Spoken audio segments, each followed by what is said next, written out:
Antonin Artaud, en un texto Brujería y cine, dice: hay en el cine toda una parte de imprevisto y de misterioso que no se encuentra en las otras artes. Es cierto que toda imagen, la más seca, la más banal, llega transpuesta a la pantalla.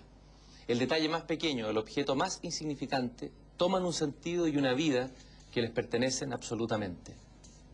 Más adelante dice: el cine es esencialmente revelador de toda una vida oculta con la que nos pone directamente en relación. Pero esta vida oculta es preciso saberla adivinar. Hay maneras mucho mejores que un juego de sobreimpresiones para adivinar los secretos que se agitan en el fondo de una conciencia. El cine simple, tomado tal cual es en lo abstracto, desvela un poco de esa atmósfera de trance, eminentemente favorable a ciertas revelaciones. Utilizar el cine para contar historias, una acción exterior, es privarse del mejor de los recursos, ir en contra de su fin más profundo. He aquí por qué me parece que el cine está hecho sobre todo para expresar las cosas del pensamiento, el interior de la conciencia, y ciertamente no por el juego de las imágenes, sino por algo más imponderable que nos restituye con su materia directa, sin interposiciones, sin representaciones, dice Antonin Artaud. Y esa reflexión de Antonin Artaud sobre el cine, de alguna manera la relaciono con la manera que ha tenido Raúl Ruiz de abordar el cine, de pensar el cine y de hacer un cine que piense sobre el cine. Y estamos otra vez con Raúl Ruiz en esta conversación. La última vez que conversé contigo, Raúl, fue en París, cuando recién se estrenaba El tiempo recobrado. Gracias por estar aquí de nuevo y acceder a esta conversación. ¿Conocías este texto de Artaud?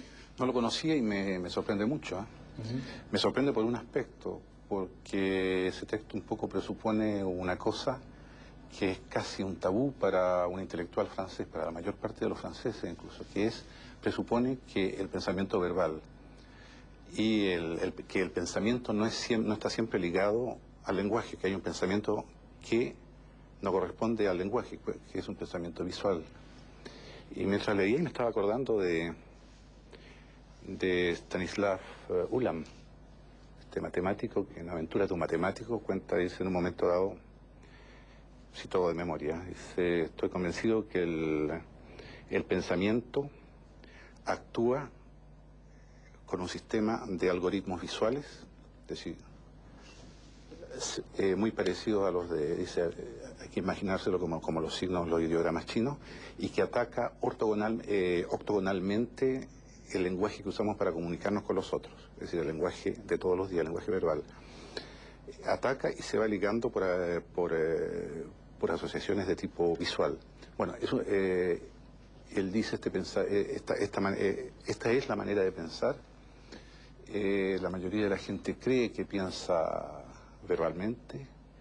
No es cierto, el pensamiento, lo que confunden con pensamiento verbal es otra cosa, y esto es otro psicólogo que a mí me interesa mucho, que lo encuentro simplemente genial, que es Lev Vygotsky, que dice a ese pensamiento que se confunde con el pensamiento visual, él lo llama el discurso egocéntrico. Es decir, nosotros hablamos con nosotros mismos y para eso usamos el mismo lenguaje, formulamos a veces con mucha precisión y constantemente reformulamos lo que estamos pensando, pero en realidad estamos hablando con un interlocutor imaginario que es uno mismo. Ahora significa que Saussure está completamente equivocado, entonces, cuando en su curso de lingüística general dice que no existe pensamiento sin lenguaje, sin lenguaje verbal. Es lo que le trato de explicar cada domingo a mi vecino Waldo Roja, tu amigo Saussure habla pura lecera. Él dice: no, hombre, si Saussure es el hombre, y todos los franceses creen eso. Pero yo, personalmente, yo sé que mis relaciones con el lenguaje no son las que dice Saussure. Y mucho más todavía estoy seguro de que los saussurianos que interpretan el cine están más que equivocados. ¿Y por qué crees tú que esto sea tan fuerte? Tú dijiste en Francia, esta relación o esta ligación con el lenguaje verbal y el no, o esta ceguera ante este otro tipo de lenguaje. ¿Por qué se ha dado en Francia? ¿De dónde viene eso?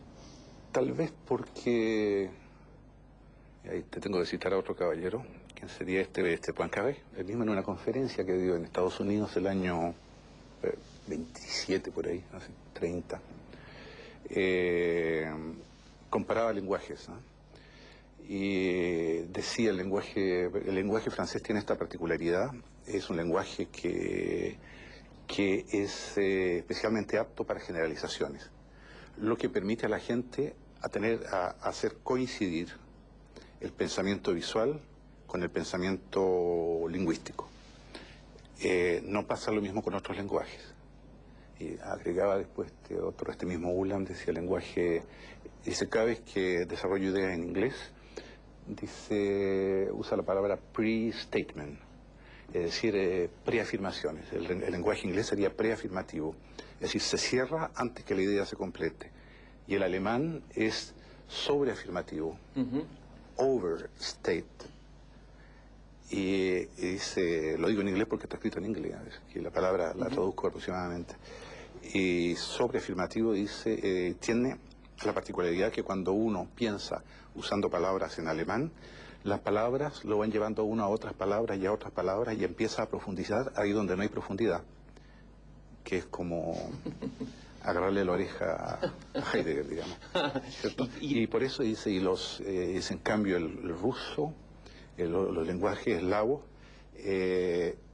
operan de la misma manera que de alguien que prepara una taza de té y cree que agregarle más té es hacerlo mejor. Entonces le agregan té a las tazas de té hasta que el té se vuelve una especie de barro y ahí dejan de reflexionar. ¿Y cómo operaría el español, nuestro idioma? Yo no sé, el español yo creo que tiene todos esos efectos. El latín, dice, pues, tal vez estaría cerca del español. No, el latín tiene la particularidad, como separa sujeto y predicado, es de una sintaxis límpida, dice, es comparable a un arroz bien cocido, en oposición a un arroz apelmazado. Uso directamente la... Ahora, también es interesante en esta reflexión de todo lo que dice... Hay otro aspecto ahí, que es el aspecto chamánico, es decir, lo que se puede llamar el inconsciente cinematográfico. Es decir, eso... Yo creo que cualquiera que sepa mirar películas sin dejarse, sin dejarse emborrachar por la historia principal que se cuenta, se da cuenta que una película tiene por lo menos detrás de la película y otra película. ¿Qué significa que Que nos puede decir lo contrario de lo que está diciendo esa película. Si es que el cine no puede afirmar ni negar, ¿no? El cine dice, pero lo contrario en el sentido que se sitúa más bien en las antípodas. ¿Qué significa que un director sea chamánico o que un cine sea chamánico? Yo creo que es una cosa muy simple, no es tan... La palabra un poco hace esperar más, sí. Yo tuve una experiencia, la siguiente, una película que se llama 3 vidas y una muerte. Y me la mostré, que si yo estaba convencido de haber hecho una cierta cosa, yo quería hacer justamente trabajando el pensamiento visual, quería construir una historia, por así decirlo, cubista, en que muchas historias se transformaran en una sola, etc. Y de repente un técnico me dijo, asistí a unos cursos de la universidad donde hay un profesor que analizando tu película dice que es una película sobre el Frente Popular y sobre la izquierda mundial y la izquierda francesa. Eso sí que no, puede ser cualquier cosa menos eso. Y después me quedé pensando, 2 días, 3 días después, a todo esto al profesor lo desautorizaron, por supuesto, le dijeron que yo había dicho que se equivocaba. Y de repente dije, pero yo una vez le dije a Mastroianni y me dijo, ¿cómo entro? ¿Cómo camino? Y yo le dije, como Mitterrand. Me vino así. Y después, en otra parte, me dicen, ¿cómo tienen que vestirse las hadas? Porque hay unas hadas ahí. Le dije, ¿cómo en el Frente Popular? Y así, el profesor sostenía que el personaje de Mastroianni era Mitterrand. Y que esto era sobre la historia del Frente Popular. Y bueno, hice esta película sin saberlo. Y ahí yo creo que estaba operando un efecto que se puede llamar chamánico. Es decir, yo mismo estaba siendo utilizado por otras fuerzas que no estaban en mi cabeza, que no estaban en una intencionalidad que no era mía. ¿Fuerzas del inconsciente? Llamémosla así para simplificar. Yo diría de los numerosos inconscientes, es decir, de todos mis muertos, como diría un chamán. Ahora, hay un poema de Omar Cáceres que dice, rodeado de muertos para poder pensar, algo así. Dice un verso del poeta chileno Omar Cáceres. ¿Cuáles son tus muertos? Los muertos que te rodean. O los muertos que tú has descubierto que de alguna manera participan en tu creación chamánica, entre comillas. Eso es una pregunta para la neurología de Mercurio. No, es que hay, digamos, los muertos en el sentido que lo usa Quevedo, que lo usan los clásicos españoles, ¿no? Y los clásicos. Es decir, los muertos son los libros. Cuando Quevedo dice, oigo con mis ojos a los muertos, está diciendo, leo. Cuando Gracián dice el hombre cuando es joven habla con los muertos, en la edad madura habla con los vivos y en la edad provecta habla consigo mismo, ¿cierto? Está hablando de esos muertos. Esos son muertos, llamémoslo, arquetípicos. No es que el libro sea un muerto, sino que un cierto saber ligado a varios libros está ahí siempre presente. Pero hay también los muertos de verdad, con los del realismo mágico. ¿Los de Rulfo? Los de Rulfo. Los de Rulfo y... Leí hace poco, ¿tú has leído a Ramis? No. Hay que leerlo. Preséntamelo, a ver. El de Historia de un soldado, ¿no? El que escribió Historia de un soldado de Stravinsky. Sí. Yo lo leí así por encima, ya que estaba en Suiza, preparando una película suiza, y leí un libro que se llama Le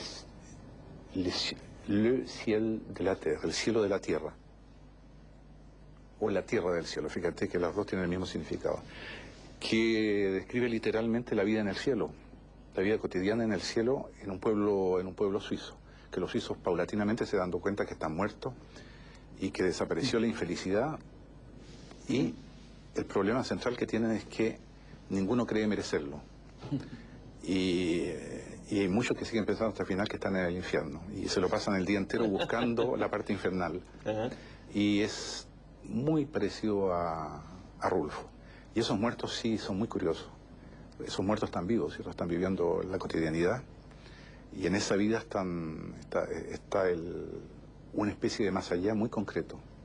Ahora, volviendo un poco atrás al tema este del pensamiento verbal, el pensamiento visual, significa que, por lo que tú has planteado en este libro Poética del Cine, que está editado por Editorial Sudamericana, en realidad es una traducción de otras conferencias que tú hiciste antes, está la idea de alguna manera de que como que el cine perdió, o la historia del cine en algún momento en Occidente perdió el rumbo, y se perdió esta posibilidad que plantea Artaud, es decir...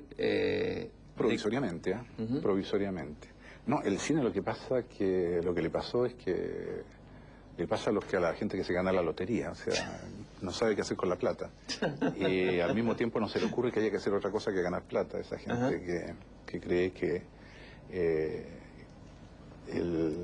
no saben que esa afirmación de que dice salud y dinero y tiempo para gastarlo, ¿no? Excluyen el tiempo. Salud y dinero e inversiones posibles. Pasó eso al cine y que ahora debe ser la tercera industria de Estados Unidos, tercera o cuarta.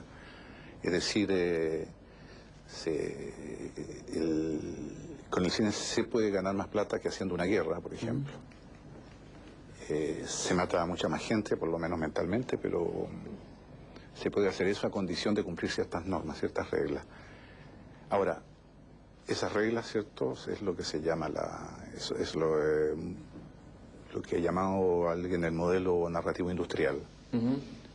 ¿Cierto? Es una estructura en 3 actos que apareció hacia fines del siglo XIX, que fue perfeccionada en Estados Unidos, que fue traducida al cine por N técnicos de construcción dramática y que se transformó en un automatismo más de los espectadores que iban al cine, hasta llegar al punto que ese automatismo agarró el carácter de droga, es decir, era una especie de acostumbramiento intenso, lo que hace que si uno se separa un poco de esa técnica, ¿cierto?, cree que la película está mal hecha o que es aburrida, cree. Y lo que habría sido, bueno, era algo que se podía combatir como idea, pero ese esquema empezó a desbordar en todas direcciones y ahora, si tú te fijas, las campañas publicitarias, las campañas políticas, la política en general acepta e impone la estructura en 3 actos. Y ahí nos estamos moviendo hacia un campo un poco más complicado. Ahora, entre otras cosas porque es una estructura que corresponde exclusivamente a la mentalidad anglosajona. La estructura de conflicto anglosajona no es la misma estructura de conflicto, por ejemplo, que describe George Simmel en su libro El conflicto. No es la misma estructura de conflicto del pensamiento de los chinos. ¿Cuál sería, por ejemplo, interesante la comparación entre la concepción del conflicto en el mundo chino, el mundo oriental y el mundo anglosajón? ¿Cuál sería la diferencia?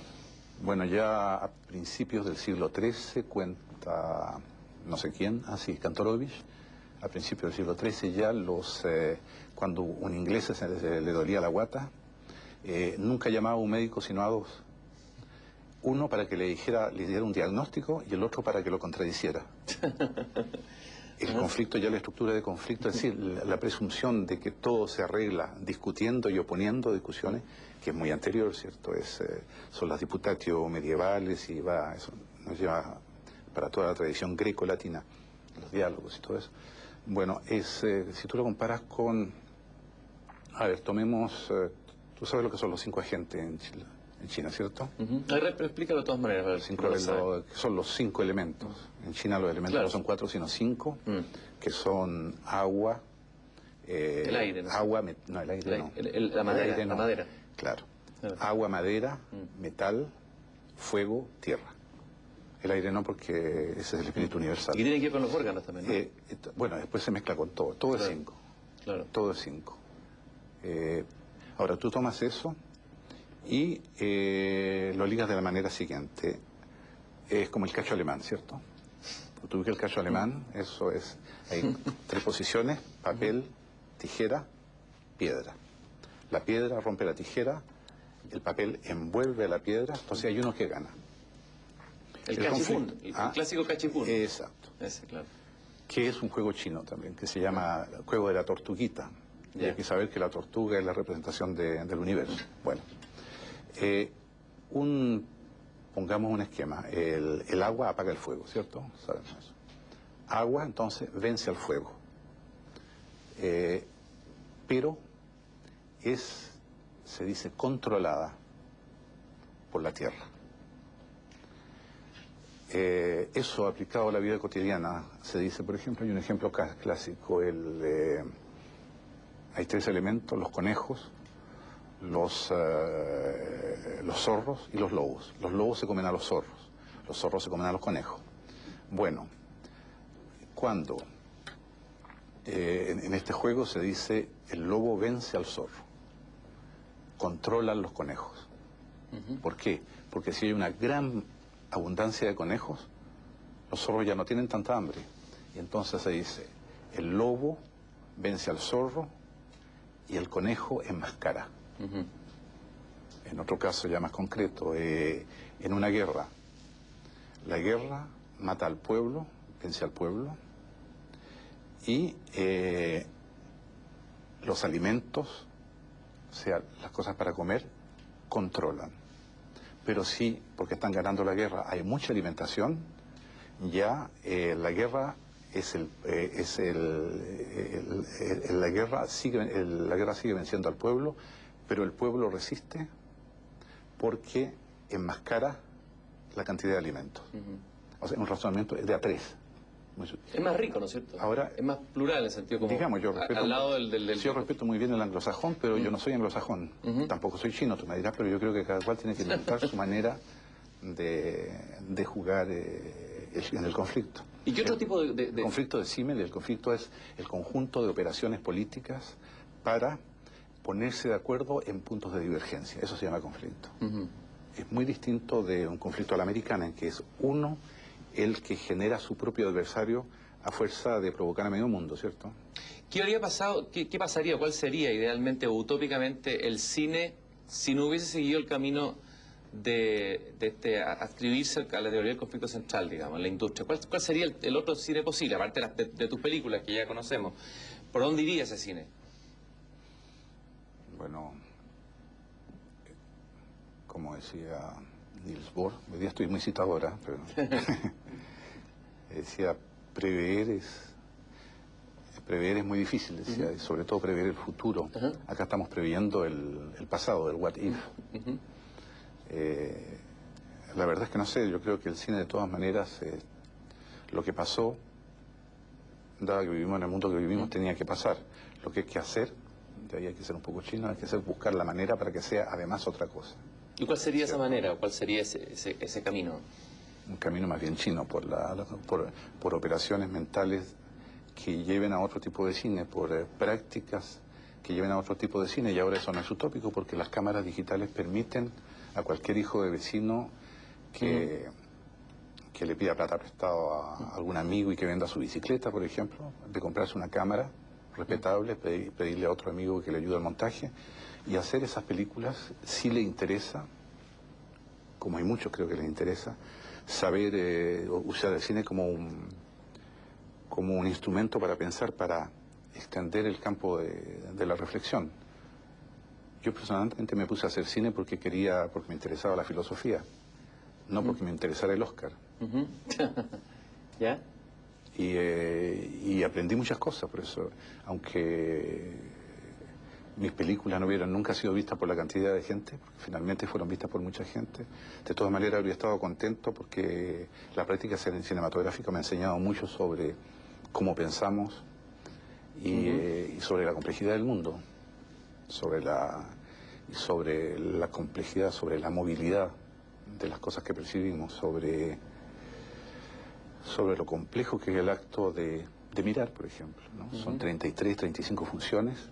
Cada año descubren 3 o 4 nuevas en el mirar, que se dividen entre las funciones perceptivas y las funciones, bueno, muchas maneras de dividir las funciones interpretativas, pero no como uno cree. Ya por ejemplo, una percepción directa es ya interpretativa, en cambio hay algunas interpretativas funciones que uno diría interpretativas y que son en realidad perceptivas. Por ejemplo, la percepción de una cara, ¿cierto? Los filósofos de la Gestalt nos enseñan que uno captura la cara de un viaje. Claro. Y después ve la nariz, después ve las orejas y los ojos, pero primero está ese acto de reconocimiento, que es un acto instantáneo y sin embargo analítico. Oye, dime una cosa, tú... Pero para volver al cine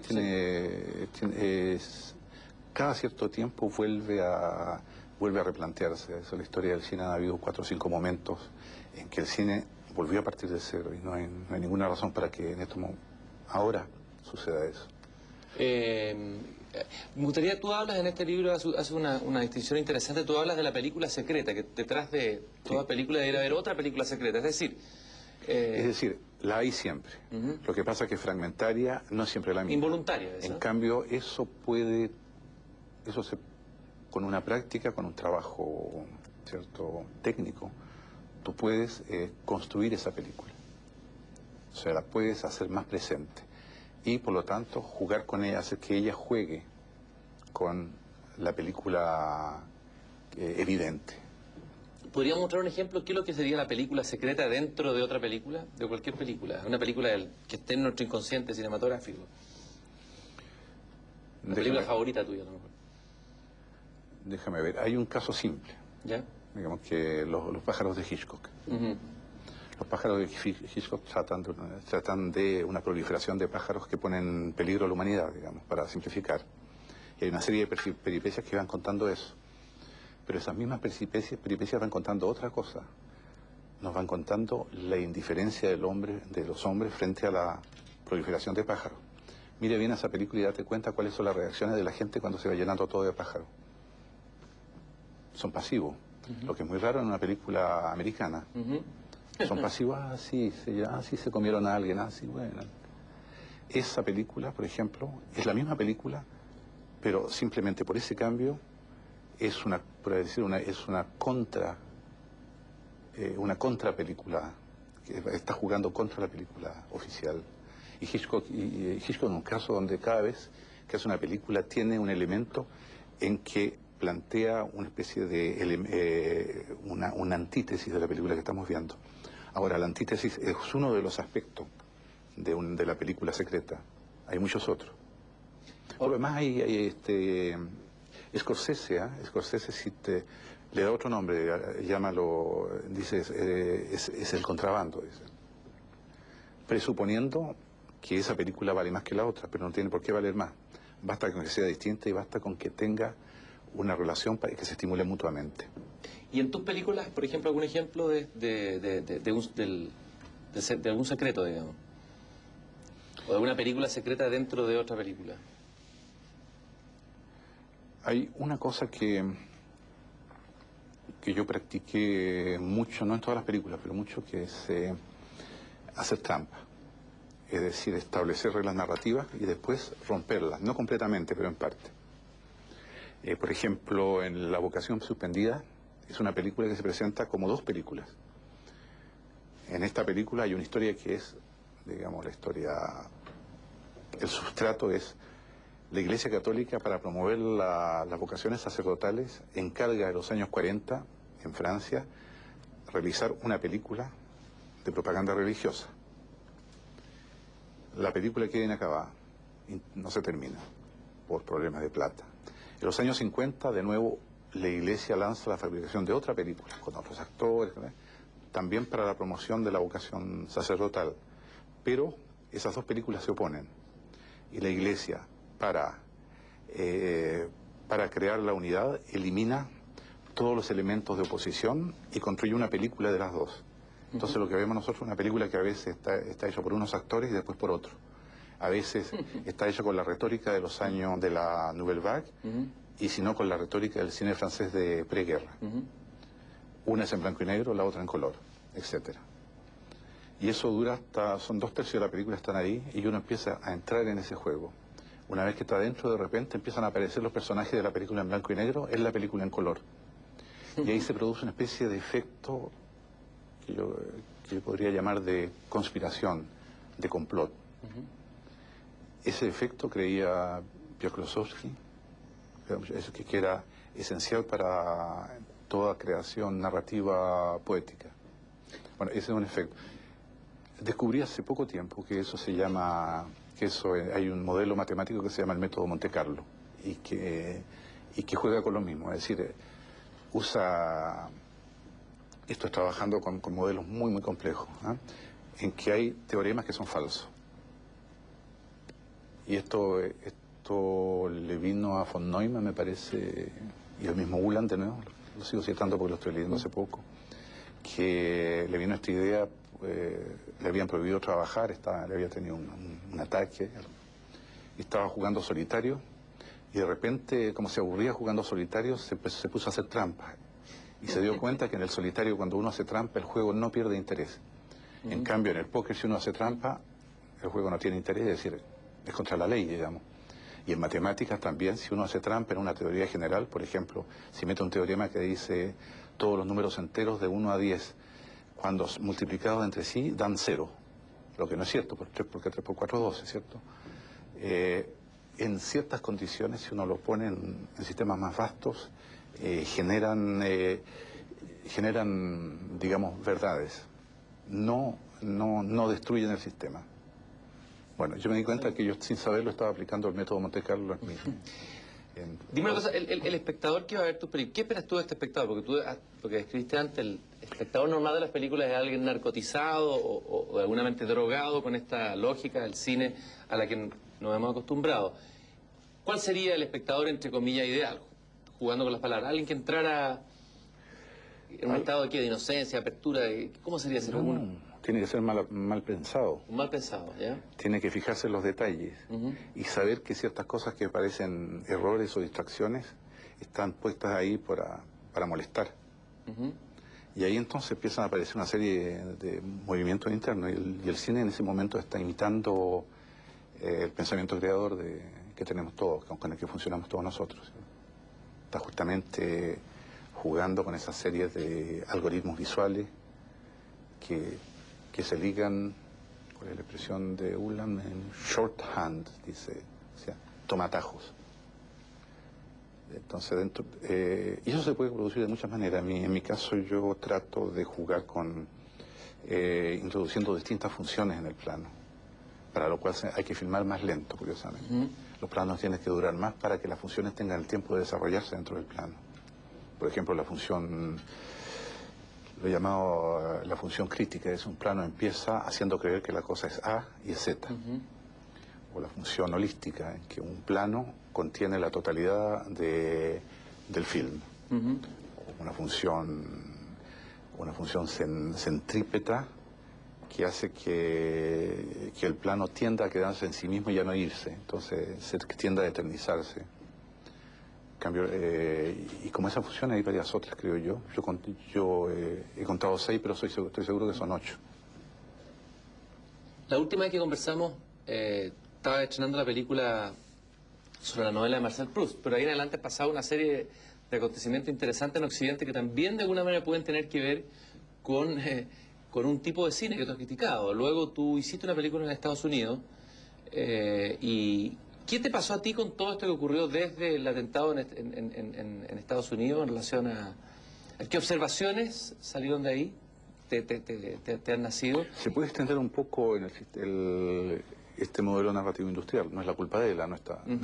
Sí. Pero digamos, cuando Estados Unidos empieza a imponer a todos los países del mundo un modo de vida, llamémoslo así, un modelo de vida y un modelo de conducta, en que ellos son mejores porque ellos siempre han sido así, en algunas sociedades más débiles, como la nuestra, Chile, uno tiende a camuflarse y aceptarlo, aparentemente, ¿cierto?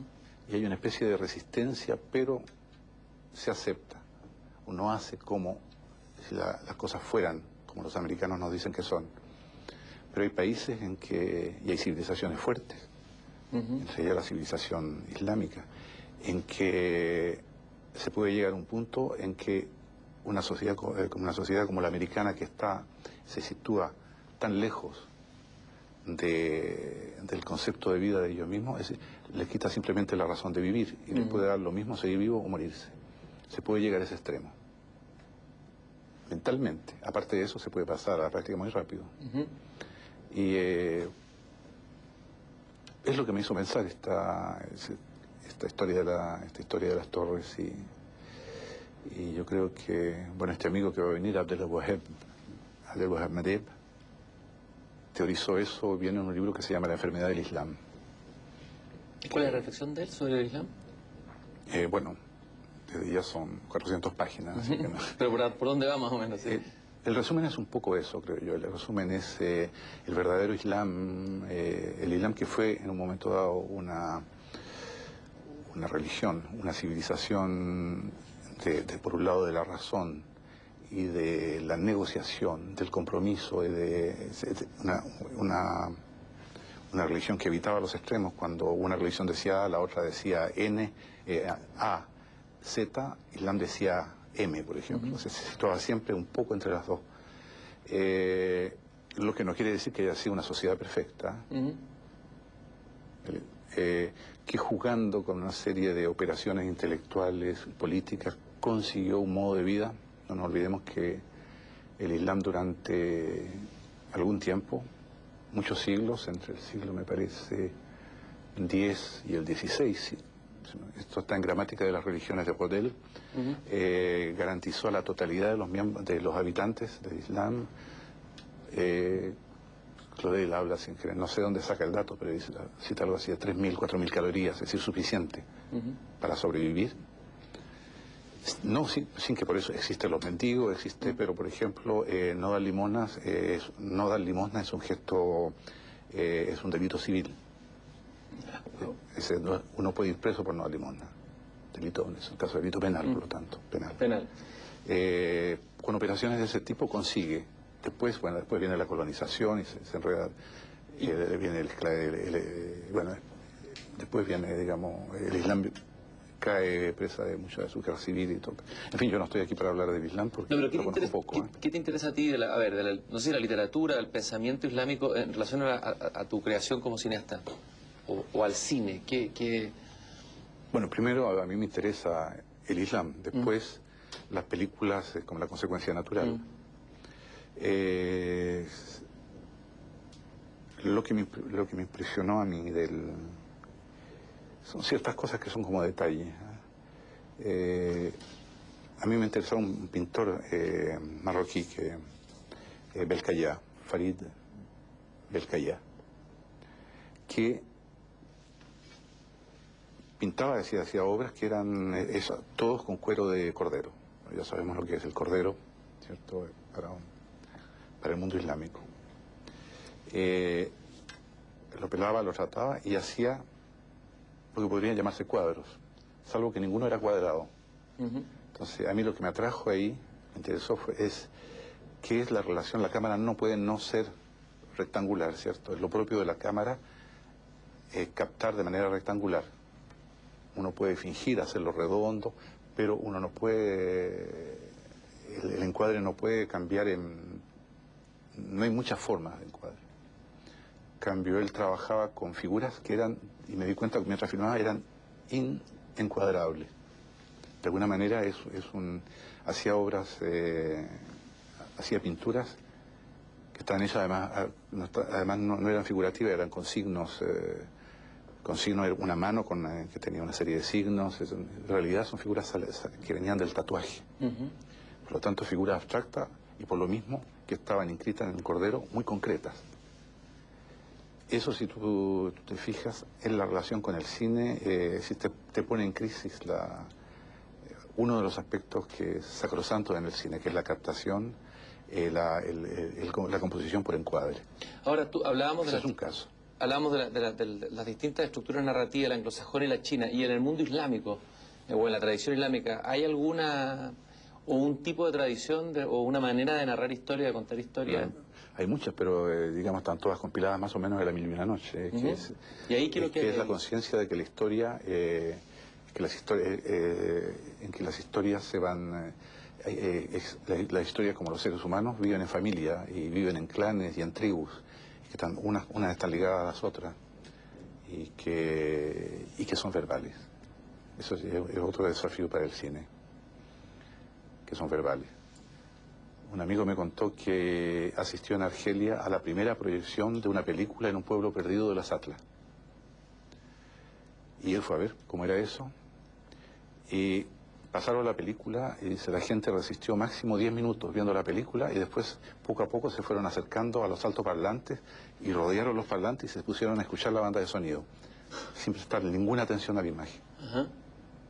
Ahí yo en ese detalle un poco se entiende muchas cosas, es una civilización prioritariamente auditiva.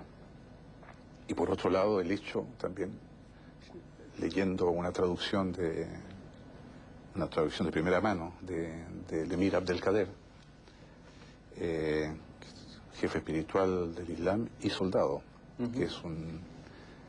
que Occidente es una combinación que Occidente conoce poco. La única que yo conozco es Bernardo Higgins, que era al mismo tiempo esotérico y patriota, ¿no? Abdelkader, tratando de la fotografía, que llama máquina solar, insiste en que en la fotografía, la fotografía es la manera en que podemos imaginarnos la representación de Dios, de la divinidad en el mundo. Dios vive escondido en un palacio, distribuye negativos de fotos que le sacan. Esos negativos son positivados y son copiados. Y los últimos que llegan ven una imagen que es muy aproximada de Dios.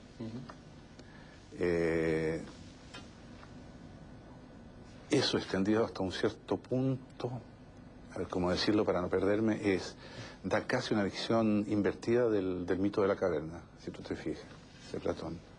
Porque nos dice, el lugar de claridad es la caverna y el mundo, y el mundo real. Inteligible. Sí. Es la búsqueda del mundo inteligible, ahí está la verdad. Hay que entrar a la caverna. Eso es otro aspecto que no sabría reproducirlo bien porque va por etapas que son muy orientales, o sea, no son evidentes. Bueno, el mundo oriental es más quizás laberíntico que el nuestro también, ¿no? No sé si sea tanto más laberíntico. Un amigo, Yusef Ishakpur, judío persa, me contaba que, no es el único, también Medeb dice lo mismo, y muchos otros, la percepción de Occidente, la fuerza de Occidente y el terror que inspira Occidente viene de que de repente se descubre uno individuo. El individualismo es una cosa muy poco compartida en el mundo, ¿no? Hay muy pocas. Una vez más los países anglosajones conocen el individualismo en su doble aspecto, que se llama Marcel Schwab, tú leíste Doble Corazón, Double Cœur. Dice, el hombre por un lado entra en sí mismo y descubre el terror, y por otro lado va hacia afuera y descubre la piedad.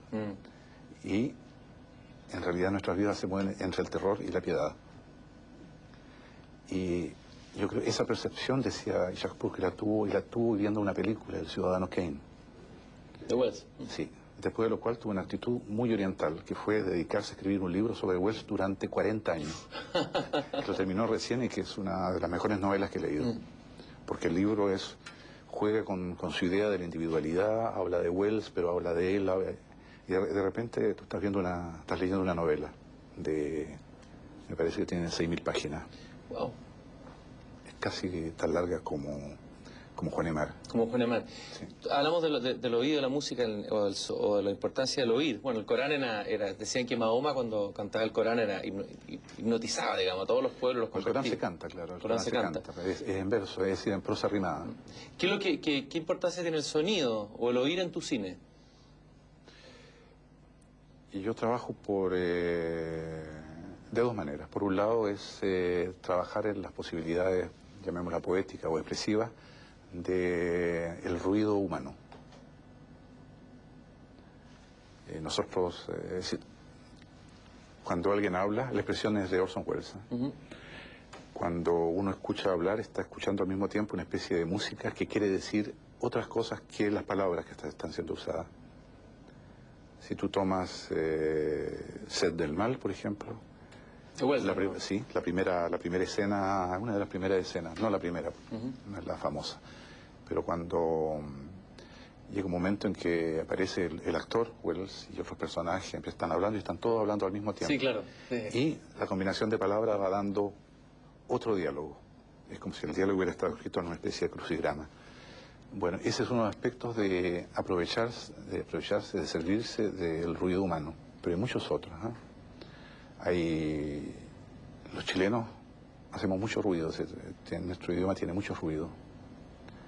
Y que yo sepa, en cine se usan casi exclusivamente con el fin de hacer parecer las películas naturales o de hacer reír. Claro. Problema grave. Problema grave en cine. Si tú haces películas, por ejemplo, que ya me tocó un caso a mí, en el sur de Francia, es muy difícil servirse del acento porque automáticamente hace reír. Y uno se demora por lo menos 1 hora y media en acostumbrarse al acento y cuando se acostumbró se acabó la película. Entonces es un verdadero problema. Así que no es una crítica que yo haga solamente a Chile, sino ¿Y qué ruido descubriste de Chile o ruidos que te hayan interesado? Tú estabas haciendo un trabajo, sí, ya no de usar la palabra proyecto porque sé que te carga, pero no es un proyecto, No, son 5 películas ya terminadas y van a ser 10. Cuéntame un poco esas 5 películas y hablemos un poco ahí de los ruidos que has descubierto de Chile, lo que has oído, lo que te ha dicho la paila, como se dice en Chile, ¿no? La película es un proyecto en que trato también trato de hacer dos cosas. Trato de hacer ver y hacer interesarse a quien vea la película en lo extraordinariamente extraño que es Chile si uno mira más el país sin cualidades, en lugar de ver si uno no trata de ver Chile como un país dramático, que no lo es, ¿cierto? Es decir, donde se jueguen las tensiones. Chile es un país profundamente acomodaticio y eso es una cosa muy rara. ¿Ya? Y eso se ve incluso en las películas, se ve en las telenovelas. Todo el mundo, las cosas toman la apariencia normal de un conflicto y después empiezan los tiras y aflojas, los enjuagues y todas las cosas, y que producen un comportamiento muy, muy raro. Yo me he dedicado mucho a mirar a la gente que camina en la calle. La distribución del espacio en la calle es muy especial. ¿Ya? A ver. La gente camina... Yo creía al principio que todo el mundo estaba borracho cuando volví después, porque caminan todos como de lado para allá y después para acá, y la línea recta no existe. Igual que en la cabeza de un jesuita, en Chile no se inventaba la línea recta. Y a pesar que las calles son relativamente derechas, la gente va como así y otro que va por acá, hacen 2 chilenos que van caminando, uno va como acá, 2 franceses que van caminando, van así, y si uno hace así, pide perdón cuando se acerca a menos de 1,5 metros. Los dos dicen automáticamente perdón y siguen. Y acá, solamente eso me hizo pensar que se podría, que este Chile eso tiene que querer decir muchas cosas. ¿Qué puede vi en la calle una escena que la filmé, después la reproduje. ¿Ya? Iba para el banco y vi una niña que estaba regando la calle, pero estaba regando la vereda. Pero no toda la vereda, sino que una superficie de aproximadamente 3 metros. Se movía un poquito así, un poquito así, y miraba hacia el horizonte, con una cara que no era de pena, pero era de algo más allá que la pena. Estaba regando y fui al banco. Cuando salí del banco había 3 personas más que la estaban mirando a ella con la misma cara y miraban el agua. Como los gatos miran el fuego, miraban el agua. Y después, un tiempo después, volví a Chile y la vi, estaba todavía regando, pero estaba embarazada. Y seguía regando igual. Como si era una abolición del tiempo. Y vi un chico también botado en la calle en el suelo y había una gente que le preguntaba que qué le pasaba y él decía que nada. Y la gente le decía, sí, pero no le pasa, no me pasa nada, decía. Y después volví también y volví a ver. Y parece que era una broma, no entendí muy bien, pero había una cosa muy curiosa. La gente le preguntaba, pero tenía ganas de que fuera una broma. O sea, no quería averiguar, no quería conocer el final de la historia. Pero eso, todo eso, ¿qué es lo que te dice? Eso solo ¿Qué te si supiera no habría hecho la película. Claro, lógico. Sí. Me gustaría saber. Sí. Alguien de rodillas comiéndose un hot dog, mirando un pozo.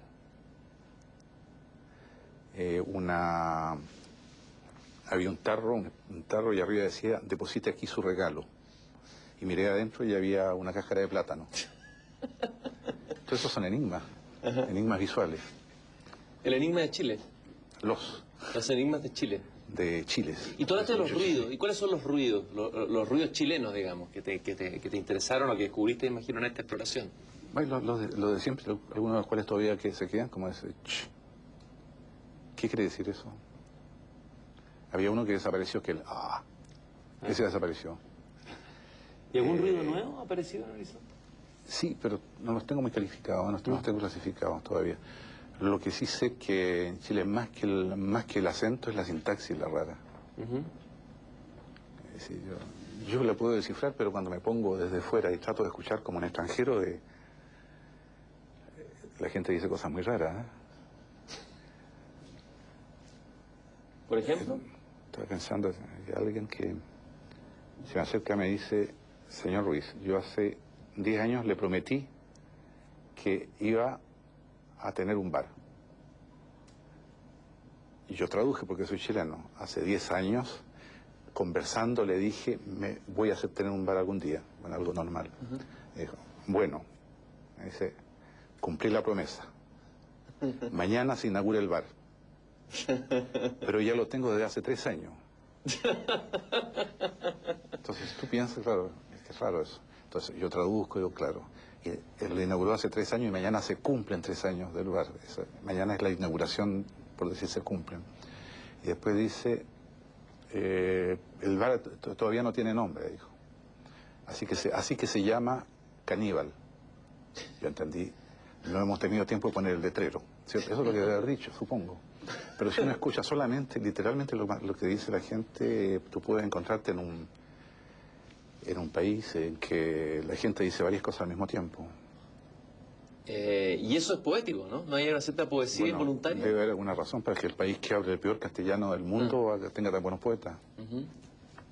Yo estaba pensando, un país que balbucea y que sin embargo produce una poesía tan fluida y tan verbal como la de Neruda, con tanto... Sí, porque no son los antipoemas los que predominan, es más bien una poesía más bien justamente fluvial. ¿A ti te gusta la poesía? Bueno, tú eres un gran lector de poesía y también de poesía chilena. ¿Qué tipo de poesía te interesa a ti? ¿O te ha interesado en el último tiempo? Acá en Chile, decir tipo de poesía ya un poco difícil.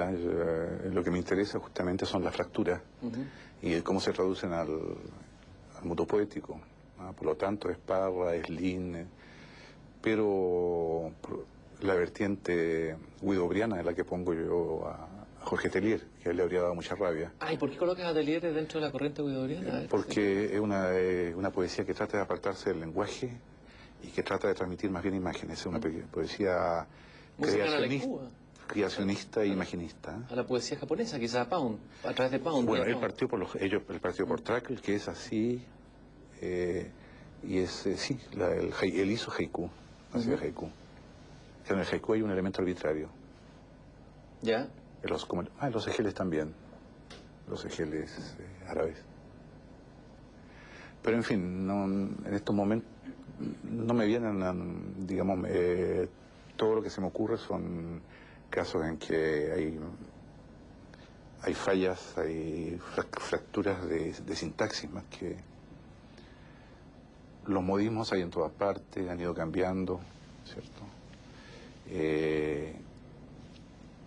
Hay una cosa que es la manera de musicalizar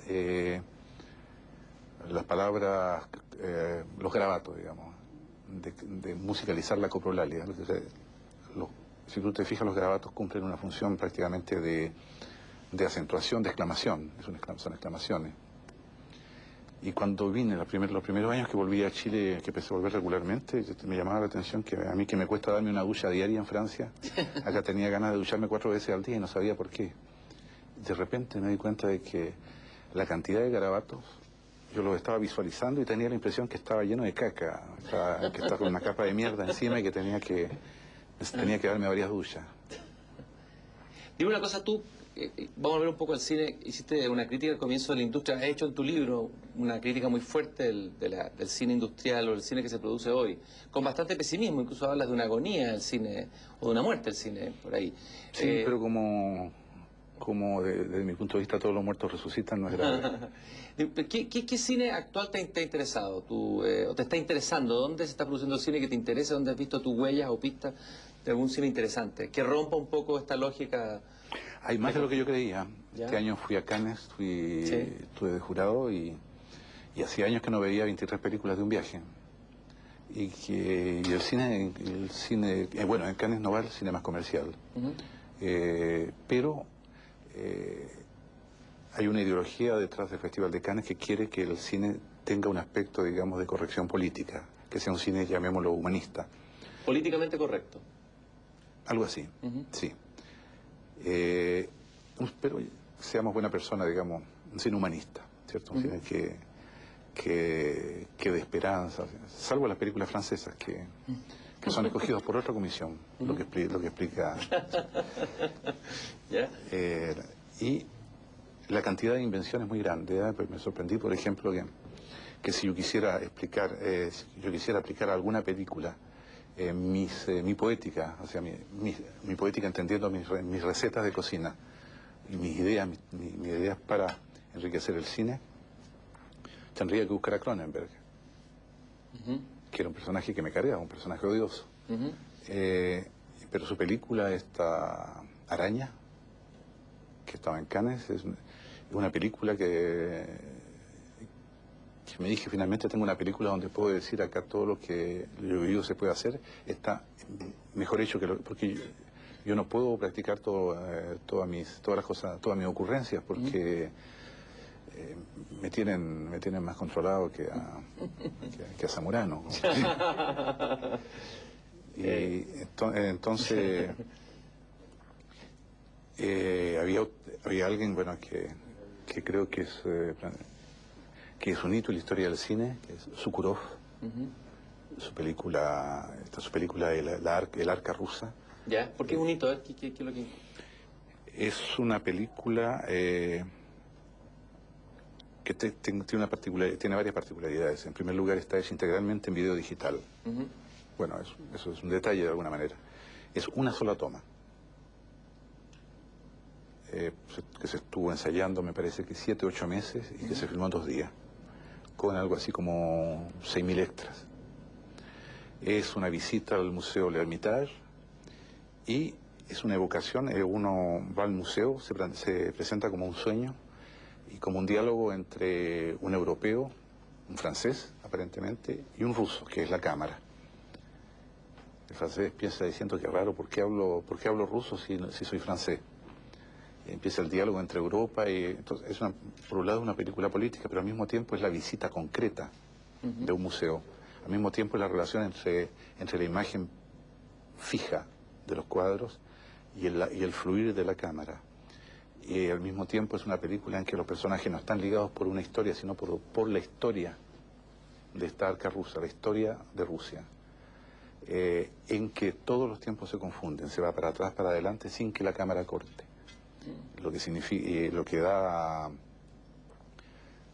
que da con más intensidad que lo que yo quería dar en el tiempo recobrado, da la impresión del tiempo-dimensión.